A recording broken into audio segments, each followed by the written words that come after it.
네, 하루 종일 가득했던 안개가 조금 거친 저녁 시간입니다. 궂은 날씨에도 하나님의 말씀을 듣기 위해 오신 성도님들에게 하나님 말씀하시고 위로하여 주실 줄 믿습니다. 저는 이렇게 안개가 많이 낄 때마다 그 옛날 영화가 생각납니다. 제목은 잘 기억이 안 나는데 안개 가득한 곳에서 이렇게 괴물이 막 튀어나오는 영화였어요. 그래서 오늘도 아침에 이렇게 안개가 너무 껴가지고 새벽에 오면서 이게 뭔 일인가? 그 아침이 되면 원래 좀 거치잖아요. 그래서 아침에 이제 일어나서 봤는데도 이게 뭔 일인가? 요양원 갔다 왔는데도 이게 뭔 일인가 싶어가지고 안개를 보면서 좀 놀래기도 했습니다. 그럼에도 불구하고 또 이렇게 자연스럽게 안개가 거치면서 앞에 길들이 보이게 되는 것이 한편으로는 막막한 우리 인생 가운데 안개처럼 갇혀 있는 우리의 삶 가운데 하나님께서 길을 내주시기를 바라는 마음이 들기도 했습니다. 그러한 의미에서 말씀 앞에 나오셨으니 이 말씀이 우리의 삶의 안개를 걷어내고 주님의 선한 빛을 비춰주실 줄 믿습니다. 우리가 평소에 곁에 두고 읽고 있는 이 성경은 구원의 책이라기보다는 다른 의미에서 온 세상을 위한 하나님의 이야기 책이라고 볼 수 있습니다. 즉 이 책은 구원 얻기 위해서 펼치는 책이 아니라 하나님께서 이 세상을 어떻게 시작하셨고 어떻게 끝맺고자 하시는지, 그래서 이 세상을 통하여서 구원을 통하여서 무슨 말씀을 하시고자 원하시는지 알아보기 위해 펼치는 이야기책이라는 것이죠. 그래서 모든 이야기의 시작과 끝이 있고 절정이 있는 것처럼 이 성경에도 시작이 있고 끝이 있습니다. 그리고 절정이 있죠. 이 전체 이야기의 맥락을 한눈에 보고 읽어야만 우리가 성경의 어느 부분을 읽어도 이 성경이 지금 이 이야기 전체 이야기에서 어느 부분에 속해 있는지를 알고 제대로 이해할 수 있게 되는 것이죠. 그래서 성경이라는 이 거대한 이야기는 7개의 뼈대로서 볼 수 있습니다. 어떻게 되어 있냐? 창조, 반역, 약속, 그리고 복음, 선교, 마지막 심판, 새 창조, 이렇게 7개의 큰 뼈대로 볼 수 있습니다. 그러한 의미에서 우리가 읽어내는 어떤 성경들, 어떤 내용들은 이 큰 이야기 안에 담겨 있는데, 창조, 반역, 약속은 구약 성경에 담겨 있는 핵심의 이야기라고 볼 수 있고요. 복음부터 새 창조까지는 신약 성경에 담겨 있는 이야기라고 볼 수 있습니다. 이 모든 이야기가 다 있어야만 하나님의 뜻을 온전히 이해할 수 있다라는 것이죠. 그래서 어떤 사람들은 오래전부터 구약 성경에 나와 있는 하나님이 신약 성경에 있는 하나님과는 상당히 성격적인 차이를 보이기 때문에 구약 성경을 폐기하자라고도 하는 사람들이 있었습니다. 우리는 그런 사람들을 일컬어 이단이라 부르죠.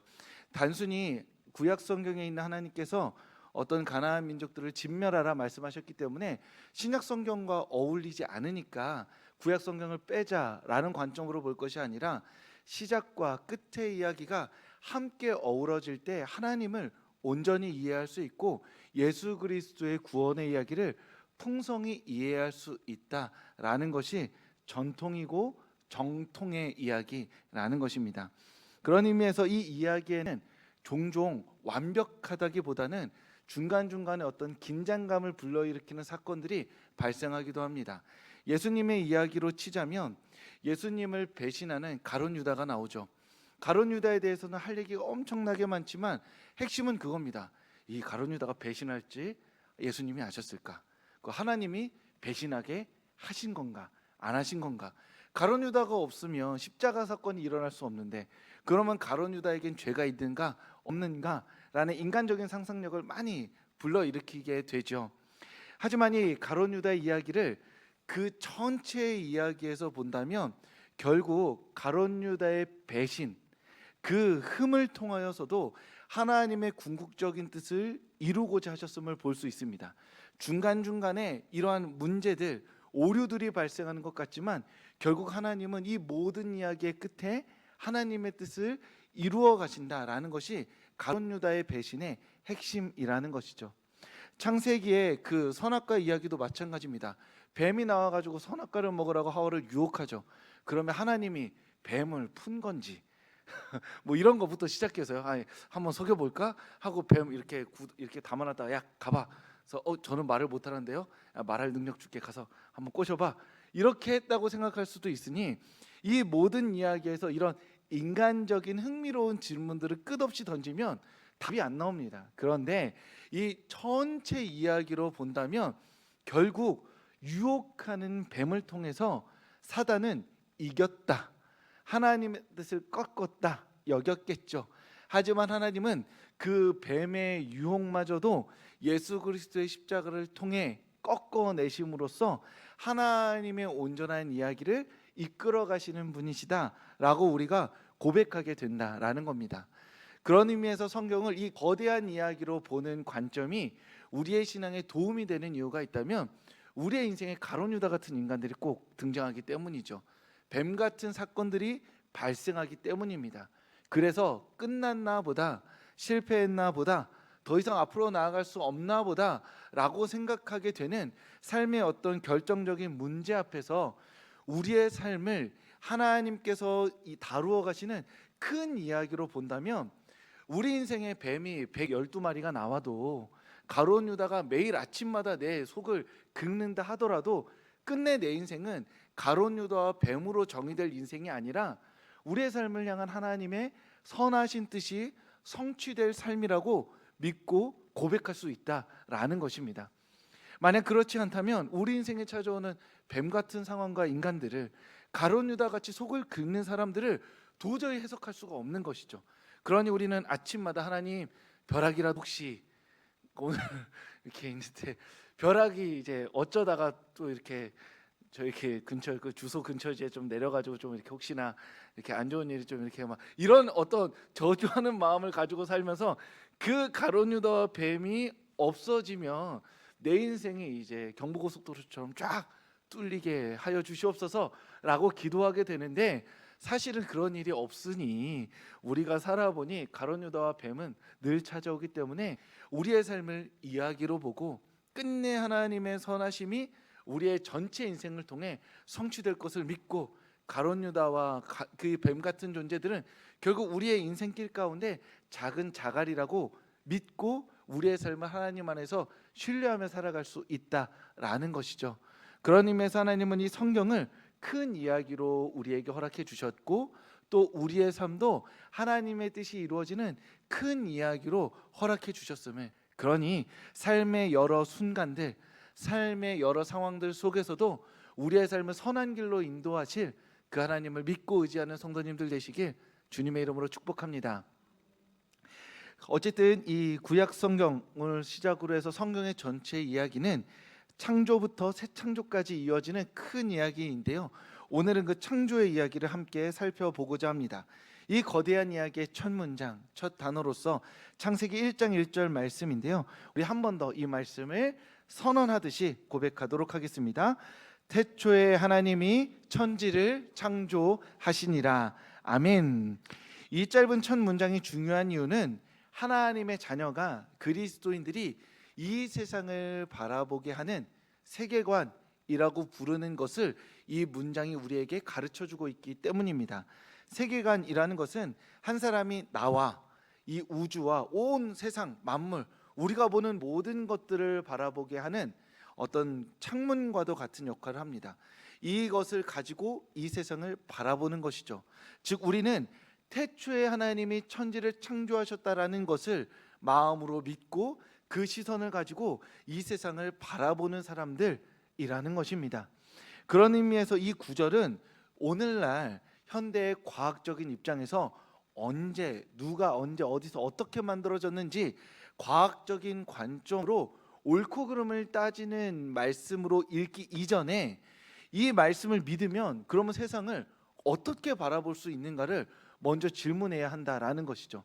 그런 의미에서 만약에 우리가 이걸 가지고 과학적인 입장으로 막 싸워서 맞아, 하나님께서 말씀으로 창조하셨어 라고 해서 과학적인 논리 대결에서 승리했다, 자 승리했습니다, 그거는 와 이겼구나, 이것만 남는 거예요.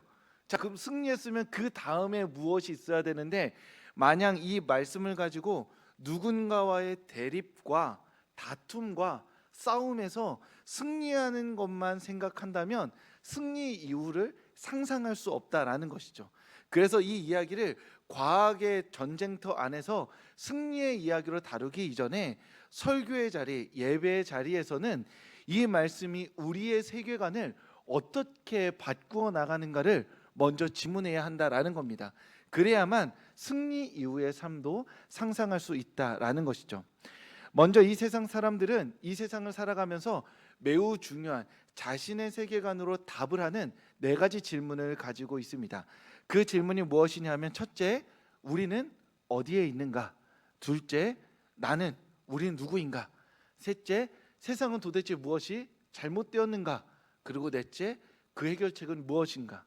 이것에 대해서 각자 조금씩 질문의 내용이 조금씩은 달라질 수 있지만, 모든 종교가, 모든 철학이, 모든 어떤 자신의 가르침을 설파하고자 하는 사람들이 이 네 가지 질문에 답을 하려고 합니다. 평소에 우리는 이 질문들을 신경 쓰지 않고 그냥 흘려보내긴 하지만, 우리가 내리는 모든 결정들, 우리가 내리는 판단들, 우리가 세상을 바라보는 모든 관점들은 이 네 가지 질문에 기초해서, 이 네 가지 질문에 답하는 우리의 세계관에 기초해서 살아가고 있는 것이 우리라는 것이죠. 그런 의미에서 그리스도인들은 이 네 가지 질문에 있어서 하나님께서 이 세상을 창조하셨다라는 진리의 말씀을 붙들고 답하는 사람들입니다. 성경에서 이 질문에 답하지만 그 중에서도 가장 근본적인 말씀, 하나님께서 창조하셨다라는 말씀으로 이 세상에 답을 해나가는 사람들이 바로 그리스도인이라는 것이죠. 우리는 이것을 창조신앙이라 부릅니다. 우리는 다 창조신앙을 붙들고 살아가는 사람들이죠. 그리고 이 창조신앙은 이 네 가지 질문 중에 첫 번째 질문이었던 우리는 어디에 있는가? 라는 질문에 답을 하는 말씀과 진리가 된다라는 것입니다. 그래서 우리는 이 창조신앙을 붙들면서 오늘 두 가지 중요한 진리를 함께 나누고자 합니다. 첫째로는 하나님은 창조하신 이 세상을 지금도 적극적으로 붙들고 계신다라는 것입니다. 우리가 창조신앙을 갖고 있다라는 것은 하나님께서 이 세상을 만드셨다라는 믿음을 갖고 있는 것뿐만이 아니라, 거기에 조금 더 더해서 하나님께서 이 세상을 만드시고 적극적으로 붙들고 계신다, 다스리고 계신다는 믿음을 함께 갖고 있다라는 겁니다.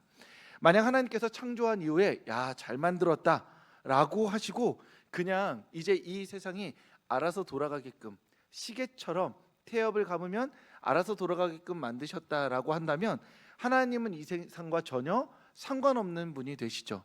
하지만 창조의 신앙은 무엇이라 고백하느냐? 이 세상은 기본적으로 회복할 능력이 있습니다. 균형을 이룰 자체적인 능력이 있어요.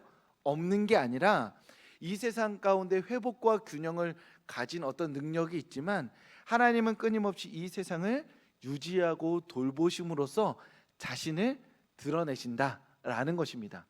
이 세상에 완전히 자정 능력이 없기 때문에 개입하시는 것이 아니라, 일정한 자정 능력이 있음에도 불구하고 이 세상 가운데 개입하셔서 하나님의 뜻대로 이끌어 가신다라는 것이죠.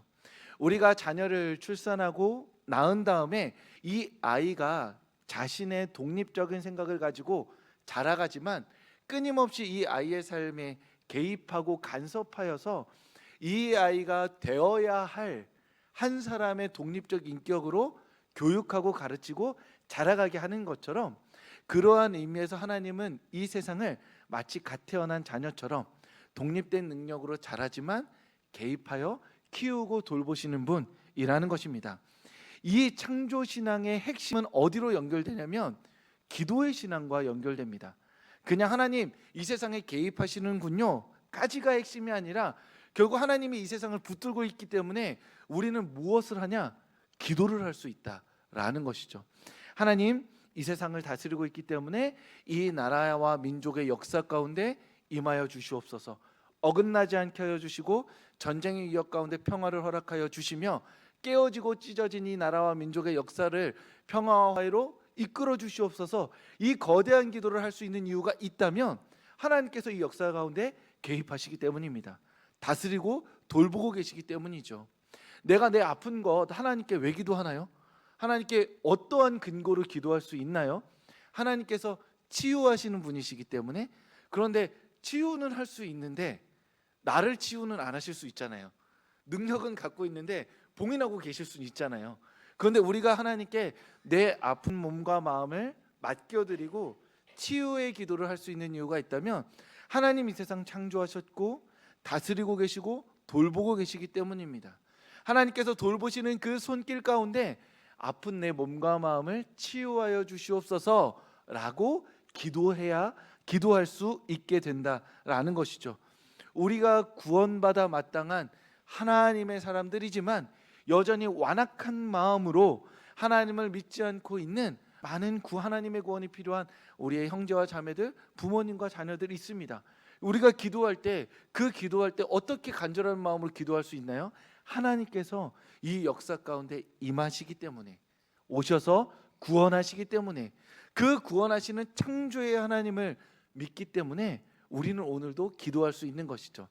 창조는 태초에 끝난 사건이 아니라 태초에 시작되어서 계속해서 하나님의 손으로 이 역사 가운데 이어지고 있는 하나님의 능력입니다. 그 하나님의 능력을 믿기 때문에 우리는 오늘도 기도하는 것이죠. 하나님, 그 창조의 능력으로 내 몸과 마음을 치유하고 회복시켜 주시옵소서.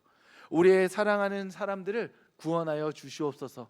이 역사 가운데 임하여 주시옵소서. 하나님의 뜻이 하늘에서 이루어진 것처럼 이 땅에서도 이루어지게 하여 주시옵소서. 그렇게 우리는 창조신앙 안에서 기도할 수 있는 것입니다.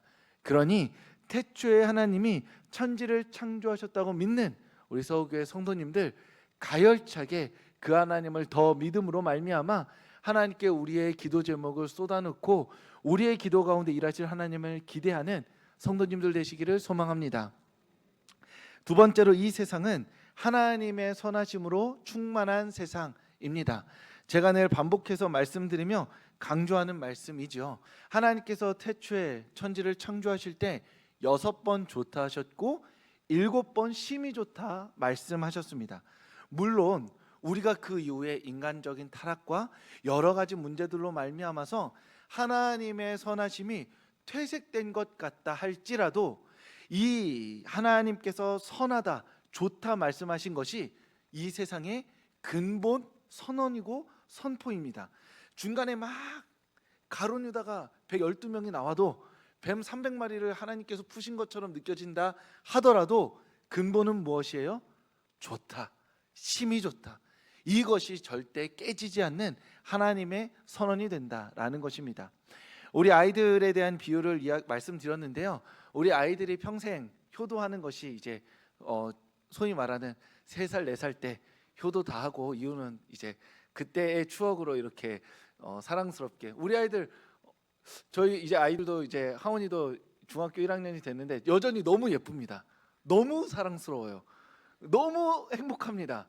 근데 다만 우리 아이가 정말 더 극단적으로 행복할 때는 4, 5살 때의 그 귀여움이 언뜻 드러날 때 한 7배로 더 행복하거든요. 그러니까 12살도 이제 10배 행복한데, 이제 그때 순간 5살 때의 하원이가 딱 얼굴에 살짝 비치면 한 70배, 이렇게 100배 행복한 마음이 들죠. 그러면서 막연하게 그런 마음이 듭니다. 이 행복이 점점 하원이가 나이가 들어갈수록 줄어들지도 모른다는 바라보는 것만으로도 행복한 게 점점 줄어들지도 모른다는 약간의 불안감이 있지만, 저는 아직까지 믿음이 있습니다. 점점 이 행복이 깊어질 것이다. 아직 사춘기가 안 와서 어떤 기대감이 있어요.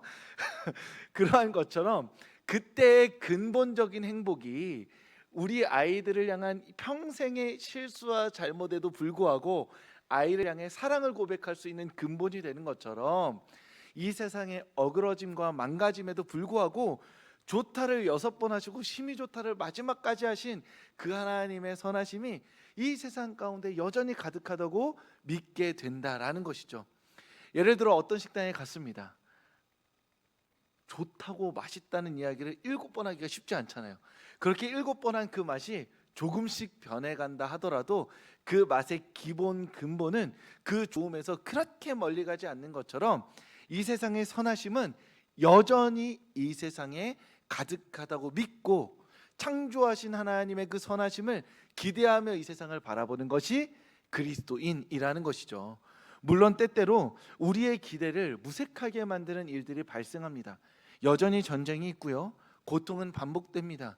우리 개인적으로도 찌르는 사람들, 날선 눈빛으로 바라보는 사람들 너무나 많습니다. 그래서 우리는 끊임없이 이 질문을 하게 돼요. 정말 하나님의 선하심이 이 세상 가운데 있는가? 이 질문을 안 하는 것이 그리스도인이 아니라 이 질문 앞에서 한 사람의 그리스도인으로서 믿음을 선택하는 겁니다. 하나님께서 이 세상 가운데 선하심을 남겨두셨다. 그래서 우리가 바라보는 모든 세상의 일들 가운데 하나님의 선하심을 의심하게 만드는 사건과 일들이 발생해서 나쁜 말들을 쏟아내고 싶지만 우리는 끝내 하나님의 선하심을 발견하고 발견한 하나님의 선하심을 고백하고 그 하나님의 선하심을 전함으로 말미암아 이 세상에 있는 많은 사람들이 하나님의 선하심을 맛보게 하도록 부름받은 것이 그리스도인이라는 것입니다. 내가 창조 신앙을 가지고 나와 이 세상의 문제를 가지고 뜨겁게 기도하는 것처럼 그 창조 신앙은 우리를 하나의 부르심으로 이끄는데 이 세상에 하나님의 선하심을 경험하지 못하고 있는 이들에게 하나님의 선하심의 통로가 되도록 하나님은 오늘 나와 우리를 부르고 계신 줄 믿습니다. 단순히 긍정적인 말로, 단순히 따뜻한 말로 끊임없이 위로하는 것이 아니라 우리가 할 수 있는 최선을 다하여서 기도하고 사랑하고 섬겨줌으로써 그 사람이 다른 삶의 영역에서 삶의 실망과 아픔을 겪었다 할지라도 우리로 말미암아 하나님의 은혜를 경험함으로 이 세상 가운데 반짝반짝 빛나는 하나님의 아름다우심을 맛보기를 기대하며 살아가는 것이 우리이고 우리 교회이고 우리 그리스도인이라는 것이죠. 저희 집에서 서호동을 내려다보는 위치에 있습니다. 사택에서요. 그래서 사택에서 이렇게 바라보면 어느 날 문득 깨달은 한 가지 사실이 있는데 요 위에서 바라보면 요 마을에 교회가 서호교회밖에 없어요. 알고 계신가요? 그 옆에 교회가 있긴 해요. 근데 이제 제가 이렇게 좁은 저희 집 창으로만 보면 그렇습니다. 몰랐어요. 왜냐하면 저 멀리 보면 뭐 법한동에도 교회가 있고 여러 가지 십자가가 많은 것 같은데 한편으로 서마을이라는 이 구역으로 기준으로 보면 서옥이 하나 있습니다. 십자가가 우뚝 솟은 게 딱 하나 있어요. 문득 생각이 들더라고요. 그래서 저는 저녁에 서옥에 불 켜졌네 이러고 이제 보고 이제 자기가 불 꺼졌네 이렇게 보면서 불 꺼졌다 켜졌다를 보는데 그렇게 생각해 보니까 하나님께서 서옥교회를 두신 이유가 이 마을에 하나님의 구원받아야 하나님의 자녀가 있었기 때문이겠죠. 그래서 이 십자가 불을 켜두게 하신 것이죠. 이 교회를 처음 짓고 이렇게 교회가 이루어지고 서옥의 마을의 사람들, 외지에서 오는 많은 분들이 함께 오고 가며 있었을 텐데 어떤 이들은 인식하기도 하고 어떤 분들은 인식하지 못하기도 했겠지만 이 마을에 이 교회가 하나입니다. 구원의 방주로서 하나님께서 서옥교회를 두신 것이죠. 어떤 이들은 이 교회에 와서 마음의 안식을 누리기도 하고 어떤 분들은 하나님의 구원에 이끌려서 이 교회 안에서 복음을 듣고 구원받아서 하나님의 자녀가 되기도 하였습니다.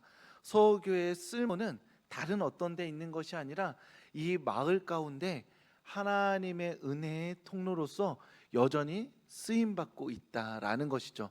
그러한 의미에서 우리는 이 서옥교회 안에서 하나님을 예배하며 하나님의 은혜의 통로로 쓰임받고 있는 하나님의 자녀들인 줄 믿습니다. 우리가 한 개인으로서 누군가를 붙들고 하나님의 선하심을 맛봐라! 라고 말하면서 하귤도 주고 하귤청도 주고 그리고 어떤 반찬도 전해주고 사랑의 따뜻한 말도 하는 것도 우리가 통로로 쓰임받고 있는 것이기도 하지만 이 서옥교회가 서호마을의 구원의 방주로서 여전히 있고 하나님께 쓰임받을 수 있도록 오늘 이 자리에서 함께 예배하며 하나님의 이름을 높이는 것 또한 우리가 하나님의 선하심을 드러내는 하나님의 복음의 통로로 쓰임받고 있는 하나님의 자녀들이라는 것이죠. 그런 의미에서 구체적인 행동뿐만이 아니라 이곳에서 예배하는 것만으로도 그리고 이 서호교회 예배의 불빛을 켜고 하나님을 뜨겁게 예배하는 것만으로도 이 서호마을의 구원의 방주로서 하나님께서 우리를 사용하고 계신 줄 믿습니다. 그러니 하나님께서 이 세상을 창조하심을 믿고 오늘 이 자리 가운데 나오신 성도님들, 하나님 앞에 뜨겁게 기도함으로 우리의 인생 가운데, 우리의 공동체 가운데, 내가 사랑하는 사람들 가운데, 이 세상의 역사 가운데 하나님께서 임하시기를 간절히 기도하고 하나님의 응답을 기대하는 우리 성도님들 되시기를 소망합니다. 그리고 나아가서는 이 마을 가운데 구원의 방주로 사용하고 계신 이 서호교회 안에서 복음의 통로로 쓰임받고 있음을 기뻐하고 자랑스러워 하시며 하나님께서 우리를 영원토록 이 서호교회, 서호마을의 복음의 통로로 사용해 주시기를 간구하고 기도하는 성도님들 되시길 주님의 이름으로 축복합니다.